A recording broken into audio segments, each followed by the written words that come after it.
Hi there guys, and welcome to another video. So in this video we're going to be continuing our journey delving into ZFS on Unraid. In the last videos we looked at a few things.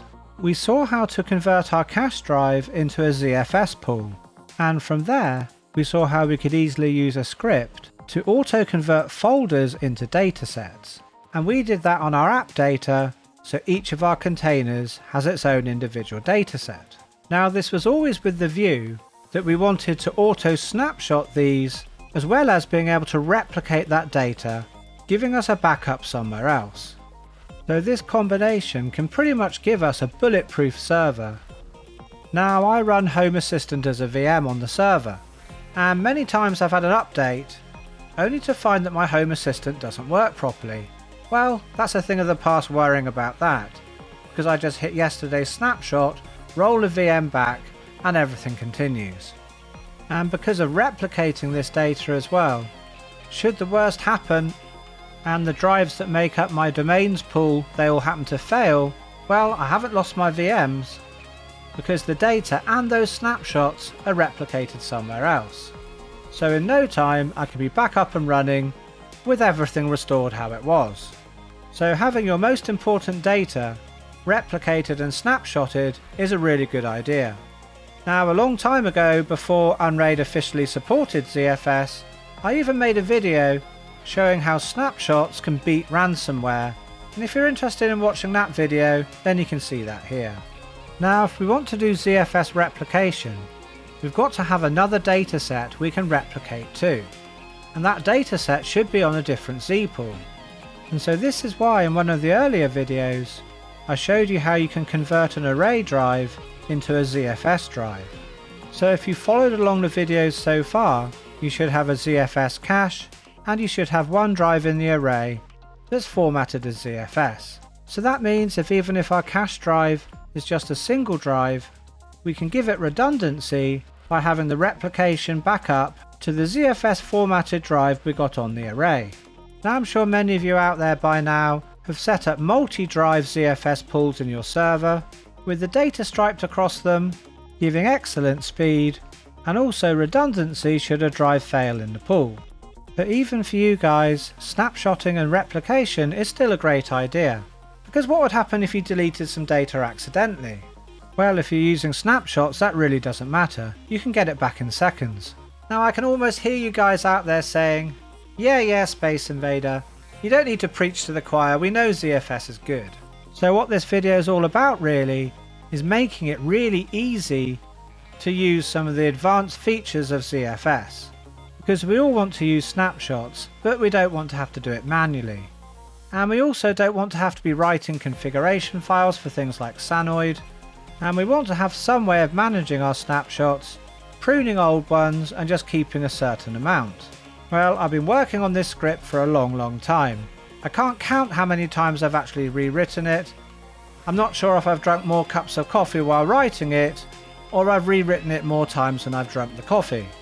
But I've had the script on my GitHub for a while, and from feedback I've had from people, they asked me to put in things like incremental rsync backup, as well as just the ZFS replication. So what this allows us to do is to still snapshot our source dataset, but we can replicate it to anywhere we like, no matter what the file format. Okay, so that's the end of the introduction. Let's jump in now and get started. So to get started, just do a search for Space Invader 1 GitHub. Then just click on the link to go to the page, click onto repositories here, and the script we're looking for is the Unraid ZFS Dataset Snapshot and Replication script. And if we click onto it here, you can see various information about the script. Now I suggest you read through all of this and get yourself familiar with the script, but for now let's just talk about its key features.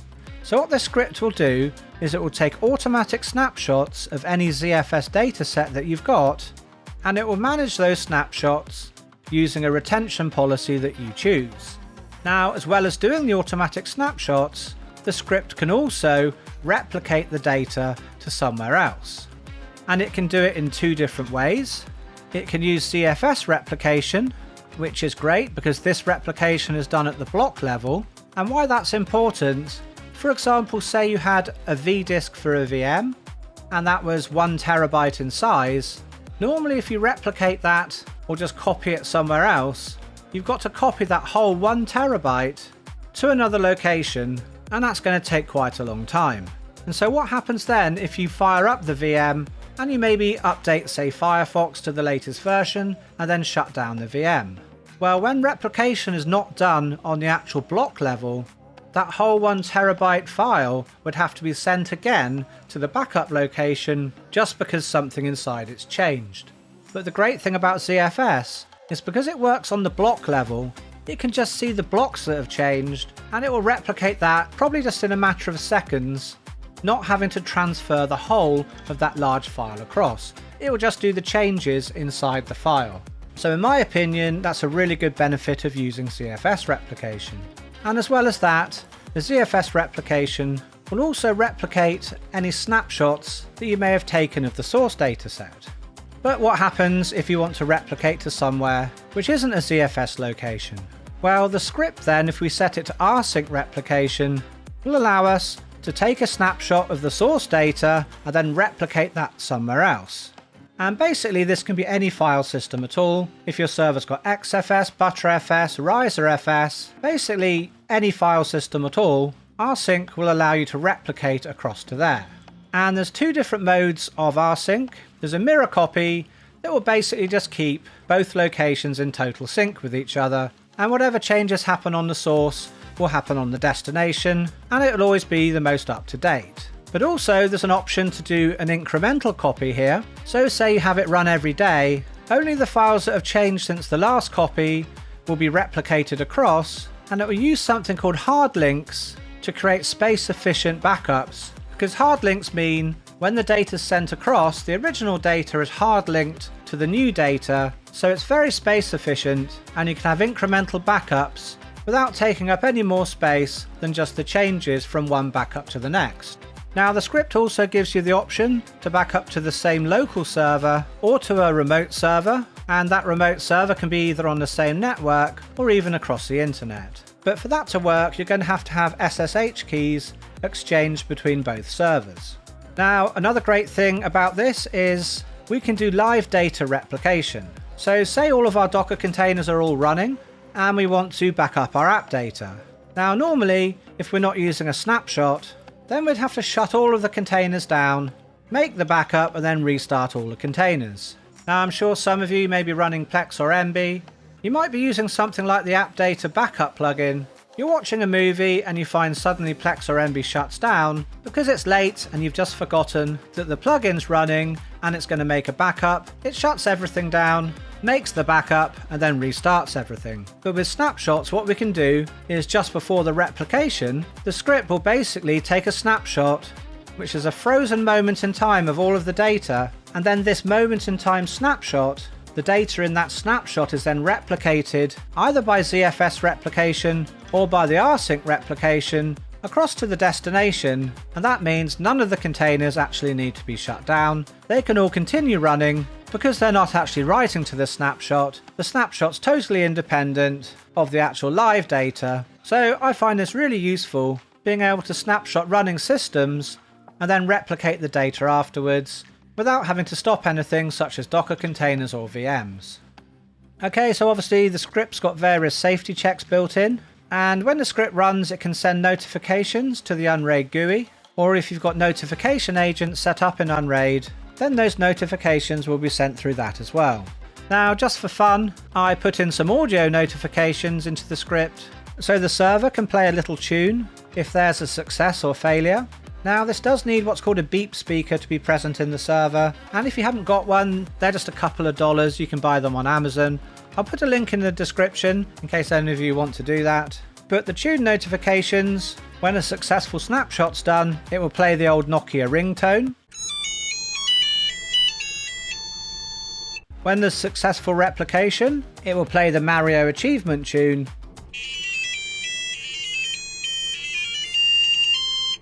And for any errors, it will play the Star Wars Imperial March.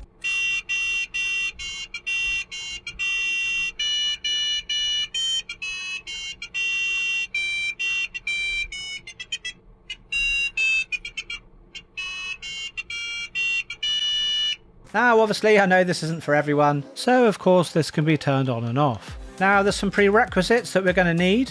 Obviously we're going to need an Unraid version that supports ZFS, so 6.12 or higher. We're going to need Squid's excellent user scripts plugin to be installed. Thank you Andrew for making that.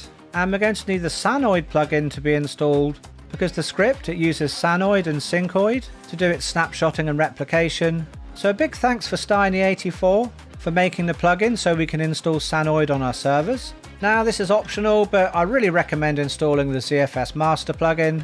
And again, a big thanks to the author Icasaint for bringing us that great plugin as well. Okay, so that's a brief overview of the script. So now let's go across onto a server, and I'm going to explain what we're going to do and how we're going to set this all up. So I'm going to go across to my friend and Patreon server here, and what I'm planning to do is I'm going to auto snapshot the app data and all of its child data sets, and then replicate that across to another Z pool, which is actually on the main array. Now let's go back to the main tab here, and we can see the ZFS master plugin. It's already installed here, and these are the 3 Z pools that are currently present on this server. So the cache drive, this is the Z pool, and this is where it houses the app data, and we can see all of the child data sets for the different containers are contained within this one data set. Now if you want to be able to convert all of your app data into individual data sets, then please see my other video here. So after the snapshotting, I'm going to want to make a backup of the app data, and I'm going to use ZFS replication to put it here into this data set, which you can see is called disk 13, and that's because this Z pool, which we can see currently doesn't have any data sets, is an individual drive in the Unraid array, which we can see here. Now I recently converted this to ZFS, and if you want to know how to do that, well, see the other video here. Okay, so on disk 13, there's no data sets here, and we can confirm this when we click show data sets in ZFS master. There's nothing here. So the first thing I need to do is to create a destination dataset for where I want the app data to replicate to. So for that I'm going to go to the shares tab here and click add share, and I'm going to call it ZFS. Now normally I'd do an underscore, as I don't really like spaces in the names of folders and files, but ZFS does in fact actually support datasets in Linux with a space, so for the sake of this video I'm going to put a space, and I'm going to put backups space array. Now another reason for doing this is because the ZFS master plugin now also supports spaces in the names of datasets, but there's one caveat to this which we'll come to in a moment. So I need to choose the primary storage for this share.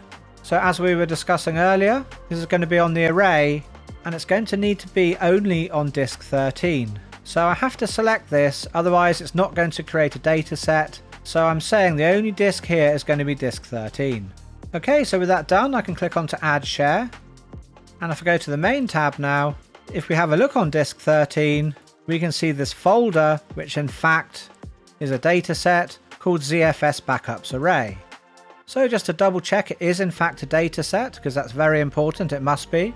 If we look at the ZFS master plugin here, and now click on disk 13, we can see it's listed here as a ZFS dataset.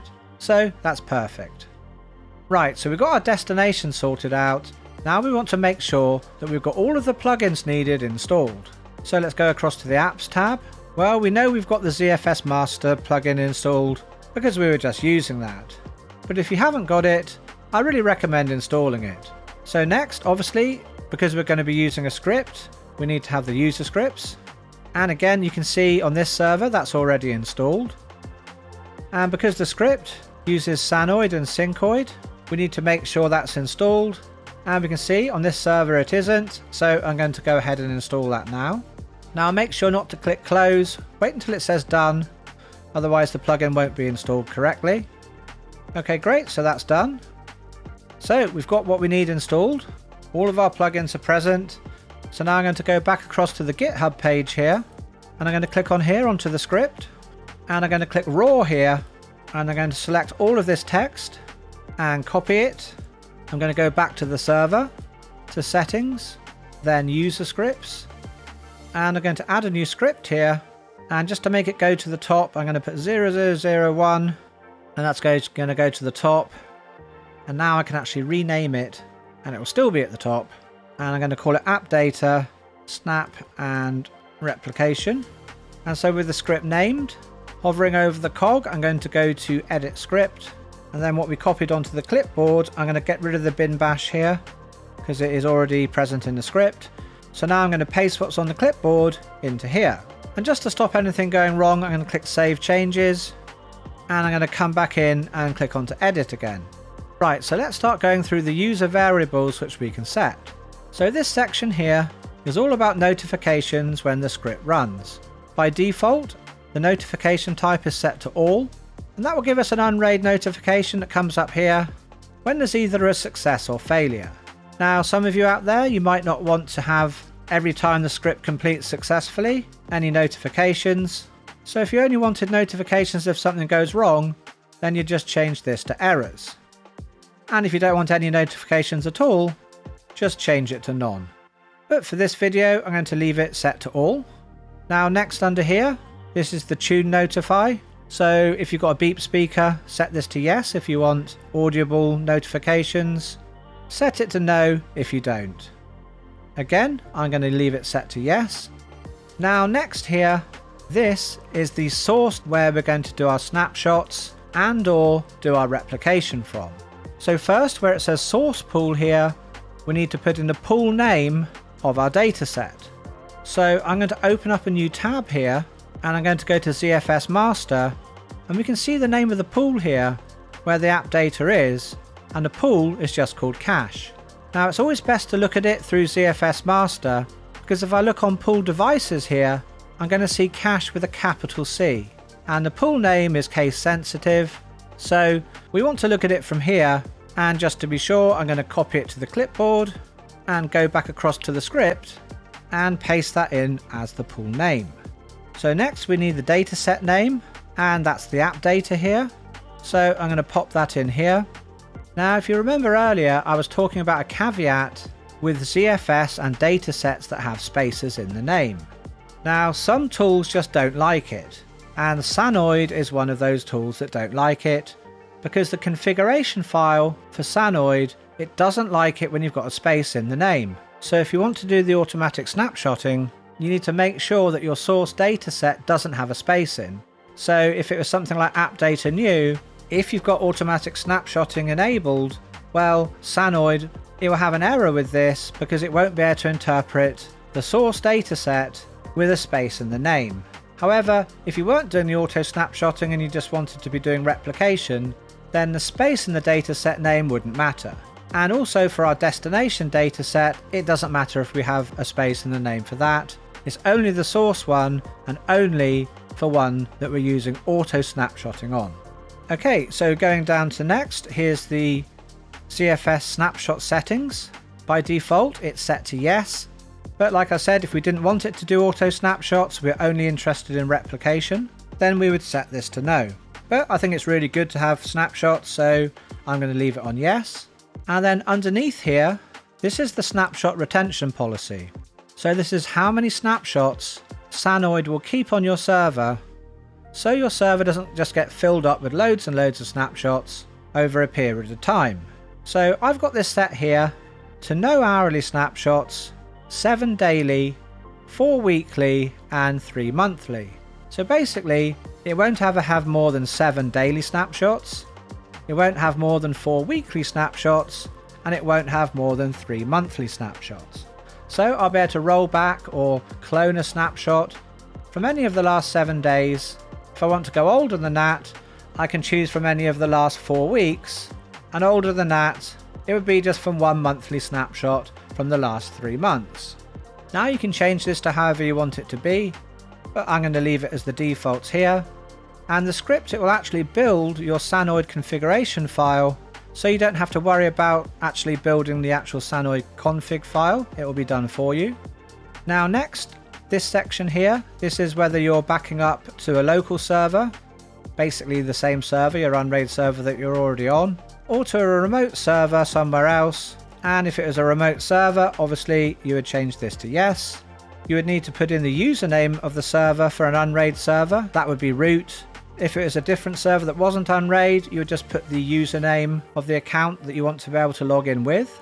And then here you just put the IP address of the server which you want to connect to. Like I said, SSH keys would need to be paired between the two servers for the script to actually be able to connect to the remote server. But for now, on this server, we're not going to be connecting to a remote server, so I'm going to put that back to no. But we will come back and do another test on another server where we will be doing a remote destination. But for now, let's leave it as is. Okay, so the next block of settings here, this is the replication type. So whether you want to do ZFS replication, you'd leave that as ZFS. If you wanted rsync replication, you'd change that to rsync. And if you didn't want any replication at all, you only wanted just snapshotting, well, then you'd just set this to none. But we want ZFS replication here, so I'm going to leave that as ZFS. And so because we're using ZFS replication, then we're going to need to fill in here the ZFS replication variables. So we can see here, we've got the destination pool. So just like the source pool, we need to fill in the name of the pool, which we want to replicate to. So let's go back across to ZFS master, and this is the pool and the data set which we want to back up to. So the pool name here is disk 13. So let's copy that and paste that in for the destination pool. And now the destination data set, we need to put the name of that in. So that was the name of the share we created earlier. I'm going to copy it just to not make any mistakes and paste that in. So we've got the destination pool here and the destination data set. Now, as you'll see when we run the script, inside of this data set, the script will create a child data set where the backup will go, and that will be based off the name of the source pool and the source data set, making it unique. Now, next here, we've got the syncoid mode. You can set that to strict mirror or basic. For most people, you're probably going to want to have it on strict mirror. Now, the difference here is the flag that it uses with syncoid. Strict mirror uses the force delete flag, which basically deletes snapshots in the destination which are not in the source. So it basically keeps the destination and the source identical, having the same data and the same snapshots. Now, for some people, you might worry about you don't want to delete snapshots that possibly might be in the destination that are not in the source. So if that was the case, you would just change the syncoid mode to be basic. Okay, so next, this part here, we don't need to bother about this at the moment because this is only if we choose rsync replication, which we're not going to do at the moment. So we'll come back to that on another server when we do some rsync backups. So for now, that's everything set up. Always best just to go through and check everything. So source pool is cache, source data set is app data, remote destination no, ZFS replication, destination pool disk 13, and a parent destination dataset, ZFS backups array. All looks good to me. So I'm going to click on to save changes here. So now we could just click run script and run it in the foreground and wait for it to finish.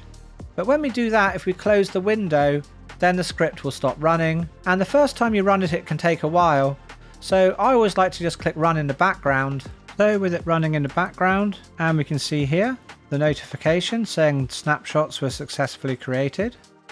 Now, if you want to see what's actually happening in the script while it's running in the background, just click onto the show log button here, and we can see it's going through and replicating data at the moment. So whilst it does that, let's go back to the main tab and have a look at ZFS master, and you can see now there's 144 snapshots. So why so many, you might ask?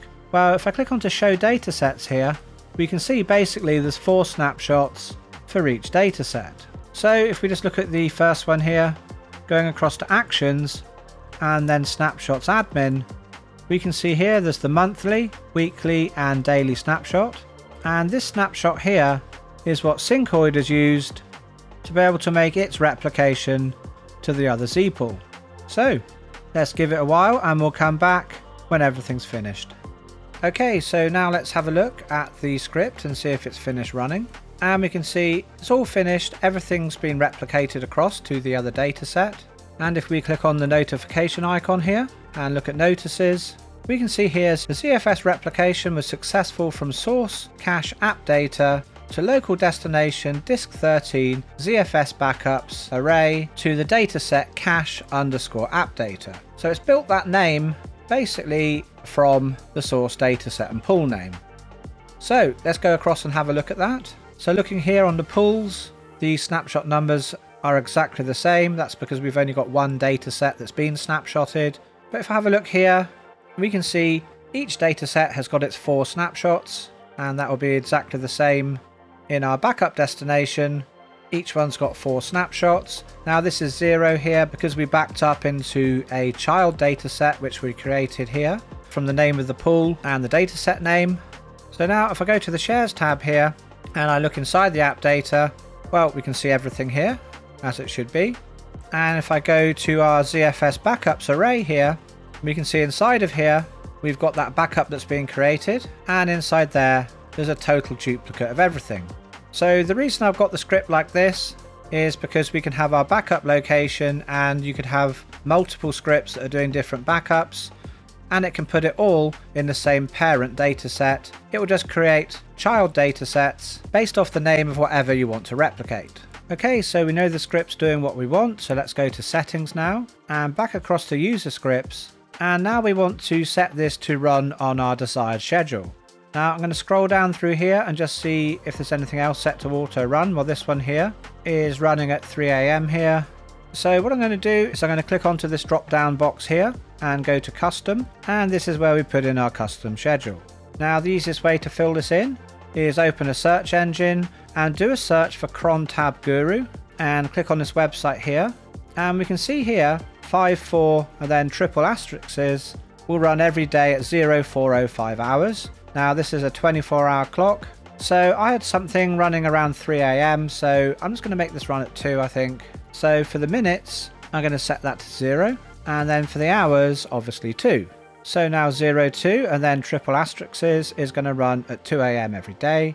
So let's copy that, go back to the user scripts page here, and I'm going to paste that in here. So with that done, I'm going to scroll down to the bottom and click on to apply. And so now every day at 2 AM on this server is going to auto snapshot and then back up everything that's changed. Now future backups will probably just take a matter of seconds, so it's very efficient, and should anything happen, not only we can roll back individual snapshots of the containers through the ZFS master plugin here, but should this whole drive fail, well, we've got a complete backup including all of our snapshots on disk 13. Okay, so now let's jump forward 48 hours, and if we go to ZFS master now, we can see our snapshots are up to 216, and if we look in disk 13 here, which is our replication, if we look at the snapshots admin here, we can see now, because it's been running for 3 days, we've got 3 daily snapshots. Now this will go up to 7, and then the retention policy will start pruning snapshots. Okay, so really that brings us to the end of this part of the video, where we've done ZFS replication, and in part B of this video we're going to be looking at replicating to a remote server, and as well as that we're going to be taking a look at the rsync replication and using incremental backups. Well guys, I really hope you find this script useful, and I really hope you enjoyed the video. Now if you did, then please hit that like button and share the video with anyone else who you think might find it useful. Now if you haven't already subscribed to the channel, then please subscribe. Now as always, I want to give a really big thank you to all of my patrons and supporters out there. It really does mean the world to me, because without you guys, I wouldn't be able to make these videos. Anyway guys, it's getting late here, so it's time for me to go. But whatever you're up to for the rest of the day, I hope it's good, and I'll catch you in the next video.